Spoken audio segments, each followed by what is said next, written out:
कार्तिक मास की कथा करती भव से पार। 30वां अध्याय सुनाऊं, हुई हरि कृपा अपार। जय श्री कृष्ण, राधे राधे। आइए सुनते हैं कार्तिक मास महात्म्य का 30वां अध्याय। भगवान श्री कृष्ण सत्यभामा से बोले, हे प्रिय, नारद जी के यह वचन सुनकर महाराजा पृथु बहुत आश्चर्यचकित हुए। अंत में उन्होंने नारद जी का पूजन करके उनको विदा किया। इसीलिए माघ, कार्तिक और एकादशी यह 3 व्रत मुझे अत्यधिक प्रिय है।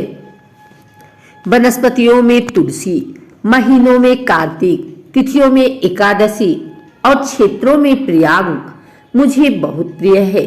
जो मनुष्य इंद्रियों पर विजय प्राप्त कर इनका सेवन करता है, वह मुझे यज्ञ करने वाले मनुष्य से भी अधिक प्रिय है। जो मनुष्य विधि पूर्वक इनकी सेवा करते हैं, मेरी कृपा से उन्हें समस्त पापों से छुटकारा मिल जाता है। भगवान श्री कृष्ण के वचन सुनकर सत्यभामा ने कहा, हे प्रभु, आपने बहुत ही अद्भुत बात कही है कि दूसरे के लिए पुण्य के फल से कलह की मुक्ति हो गई। यह प्रभावशाली कार्तिक मास आपको अधिक प्रिय है, जिससे पतिद्रोह का पाप केवल स्नान के पुण्य से ही नष्ट हो गया। दूसरे मनुष्य द्वारा किया हुआ पुण्य उसके देने से किस प्रकार मिल जाता है, यह आप मुझे बताने की कृपा करें। श्री कृष्ण भगवान बोले, प्रिय, जिस कर्म द्वारा बिना दिया हुआ पुण्य और पाप मिलता है, उसे ध्यान पूर्वक सुनो। सतयुग में देश, ग्राम तथा कुलों को दिया पुण्य या पाप मिलता था, किंतु कलयुग में केवल कर्ता को ही पाप तथा पुण्य का फल भोगना पड़ता है। सत्सर्ग न करने पर भी वह व्यवस्था की गई है और सत्सर्ग से पाप व पुण्य दूसरे को मिलते हैं, उसकी व्यवस्था भी सुनो। पढ़ाना, यज्ञ कराना और एक साथ भोजन करने से पाप पुण्य का आधा फल मिलता है। एक आसन पर बैठने तथा सवारी पर चढ़ने से, श्वास के आने जाने से पुण्य व पाप का चौथा भाग जीव मात्र को मिलता है। छूने से, भोजन करने से और दूसरे की स्तुति करने से पुण्य और पाप का 6वां भाग मिलता है। दूसरे की निंदा, चुगली और धिक्कार करने से उसका 7वां भाग मिलता है।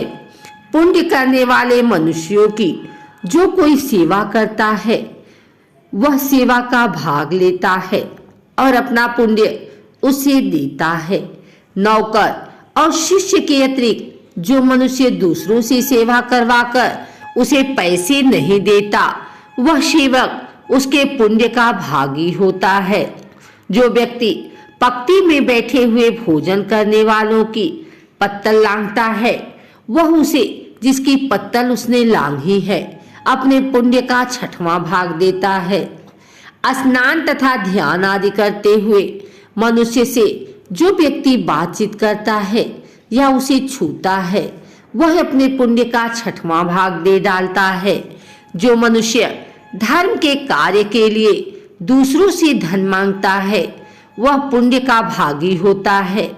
ठीक उसी प्रकार जिस प्रकार की दान करने वाला पुण्य का भागी होता है, जो मनुष्य धर्म का उपदेश करता है और उसके बाद सुनने वाले से याचना करता है, वह अपने पुण्य का 6वां भाग उसे दे देता है।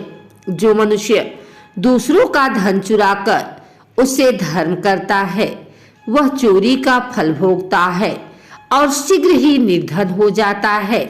और जिसका धन चुराता है, वह पुण्य का भागी होता है। बिना ऋण उतारे जो मनुष्य मृत्यु को प्राप्त होता है, उनको ऋण देने वाले सज्जन पुरुष पुण्य के भागी होते हैं। शिक्षा देने वाला, सलाह देने वाला, सामग्री को जुटाने वाला तथा प्रेरणा देने वाला, यह पाप और पुण्य के 6ठे भाग को प्राप्त करते हैं। राजा प्रजा के पाप पुण्य के षष्ठांश का भोगी होता है। गुरु शिष्यों का, पति पत्नी का, पिता पुत्र का, स्त्री पति के लिए पुण्य का छठा भाग पाती है। पति को प्रसन्न करने वाली आज्ञाकारी स्त्री पति के लिए पुण्य का आधा भाग ले लेती है।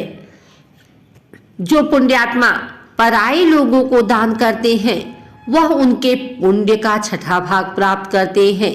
जीविका देने वाला मनुष्य जीविका ग्रहण करने वाले मनुष्य के पुण्य के छठे भाग को प्राप्त करता है। इस प्रकार दूसरों के लिए पुण्य अथवा पाप बिना दिए भी दूसरों को मिल सकते हैं, किंतु यह नियम जो कि मैंने बतलाए हैं एक कलयुग में लागू नहीं होते। कलयुग में तो एकमात्र कर्ता को ही अपने पाप व पुण्य भोगने पड़ते हैं। इस संबंध में एक बड़ा पुराना इतिहास है जो कि पवित्र भी है और बुद्धि प्रदान करने वाला कहा जाता है। उसे ध्यान पूर्वक सुनो। अगर आपको हमारी वीडियो अच्छी लगी हो तो इसे लाइक करें, कमेंट करें, शेयर करें। हमारे चैनल को सब्सक्राइब करके बेल नोटिफिकेशन ऑल पर सेट कर लें ताकि आगे आने वाली वीडियो सबसे पहले आप तक पहुंच सके। धन्यवाद।